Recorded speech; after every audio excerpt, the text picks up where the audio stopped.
എല്ലാ വിദ്യാർത്ഥികൾക്കും പുതിരോടിലേക്ക് സ്വാഗതം. SLC പബ്ലിക് എക്സാം 2025 തമ്മിലിൽ വന്ന മാറ്റമാണ് ഞാൻ പരിഹരിച്ചോളാം. സോറി, +2 എന്നായി പോയതാണ്.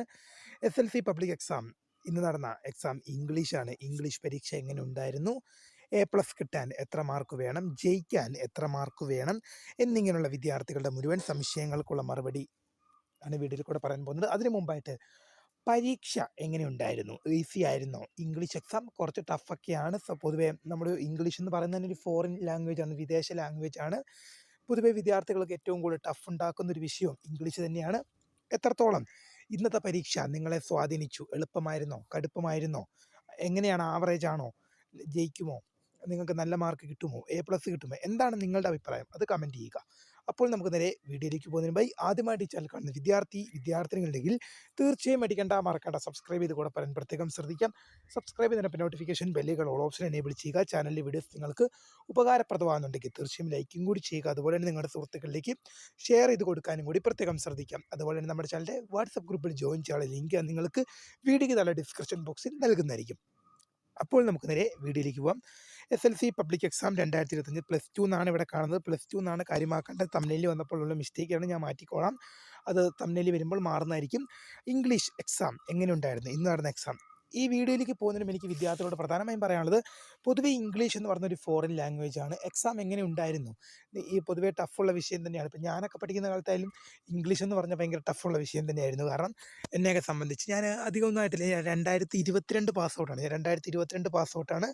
അപ്പോൾ എന്നെ SLC പരീക്ഷ ഞാൻ 2022 പാസ് ഔട്ട് ആകുമ്പോൾ എന്നെ SLC പരീക്ഷ ഇംഗ്ലീഷ് കുറച്ച് കുഴപ്പിച്ചിരുന്നു. അപ്പോൾ നിങ്ങൾക്ക് ഇംഗ്ലീഷ് എക്സാം എങ്ങനെയുണ്ടെന്ന്, എളുപ്പമായിരുന്നോ, കടുപ്പമായിരുന്നോ, A+ കിട്ടുമോ എന്നിങ്ങനെയുള്ള കാര്യങ്ങൾ കമൻറ്റ് ചെയ്യുക. A+ കിട്ടാൻ എത്ര മാർക്ക് വേണമെന്നുള്ളത് ഒരുപാട് വിദ്യാർത്ഥികൾ ചോദിക്കുന്ന ഒരു സംശയം തന്നെയാണ്.